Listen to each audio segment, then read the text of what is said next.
코로나19 확진자가 걷잡을 수 없이 늘어나면서 이제는 정말 전국 어느 곳에서도 안심할 수 없는 상황입니다. 코로나19 환자 가운데 숨진 사람은 8명까지 늘었습니다. 이 사망자 가운데 6명은 경북 청도의 대남병원에 입원했었던 사람들입니다. 박진영의 출근길 인터뷰. 오늘은 과거 질병관리본부 역학조사관이었고 감염내과 전문의인 신상엽 한국의학연구소 학술연구장을 만나 현재 상황에 대한 진단과 분석을 들어보겠습니다. 박진영 기자 나와주시죠. 네, 박진영의 출근길 인터뷰. 오늘은 신상엽 위원장과 함께 이야기 나눠보겠습니다. 안녕하십니까? 네, 안녕하세요. 네, 저희가 이제 3주 전에 인터뷰를 했는데 3주 사이에 정말 많이 상황이 바뀌었습니다. 현재 코로나19는 어떻게 좀 진단을 하고 계시는지요? 그 이후에 이제 신천지 대구계 외 청도 대남병원을 중심으로 이제 전국적인 이제 유행이 확산되는 이제 상황이고요. 이제 첫 환자가 조금 늦게 진단이 되면서 이제 기존에 감염된 환자들이 이제 지금 속속 확진되고 있는데요.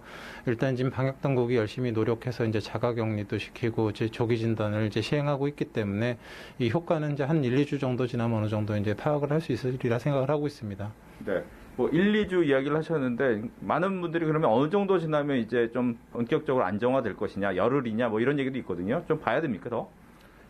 지금의 방역 단계에서 방역이 이제 성공을 한다 그러면 이제 2주 정도 지나가면 어느 정도 안정화가 되겠지만 또 이제 새로운 이벤트들이 생길 수가 있기 때문에 좀 더 추이를 지켜봐야 됩니다. 네. 근데 이제 지역적으로 대구에 많은 분들이 많이 이제 확진이 되기 때문에 28,000명에 달하는 감기 증상자에 대해서 전수조사가 들어갈 것이다. 이 부분은 이제 어떻게 좀 보고 계시는지? 지금 뭐 감기 증상자 중에는 뭐 진짜 감기 환자도 있을 수 있고 독감 환자도 있을 수 있고 그 중에 이제 일부는 이제 분명히 코로나19 환자가 있을 수도 있습니다. 그렇기 때문에 할 수만 있다면 모든 증상자들이 이제 진단을 하지 않으면 이제 진단이 되질 않기 때문에 코로나19 같은 경우는 정확한 진단이 되지 않기 때문에 뭐 가능하다 그러면 그런 검사를 시행하는 게 도움이 될 수가 있지요. 근데 그게 이제 얼마나 현실적으로 잘 할 수 있느냐 이런 부분들을 조금 더 고민해봐야 될 것 같습니다. 네. 이제 사망자가 나온 대남병원 같은 경우에는 병원 내 감염이 이제 확실시 되고 있는데 어떻게 좀 전파가 된 걸로 예상을 하시는지요? 그래서 이제 폐쇄된 폐쇄병동이었었기 때문에 이제 환기도 잘 되지 않는 환경에서 이제 다인실에서 이제 환자 한 명이 생기게 되면 이제 계속 교차 감염이 일어나게 되고 또 이제 의료진들도 감염된 걸로 확인이 되고 있기 때문에 아마 이제 밀집된 환경 속에서 계속 밀접 접촉을 하면서 또 거기 기저질환자들도 많고 해서 또 중환자들도 많이 생기고 이런 악순환이 좀 되었던 것 같습니다. 네.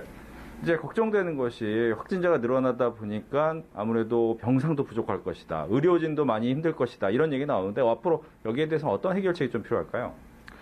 결국은 이제 제한된 방역 자원을 이제 효율적으로 사용을 해야 되는데요.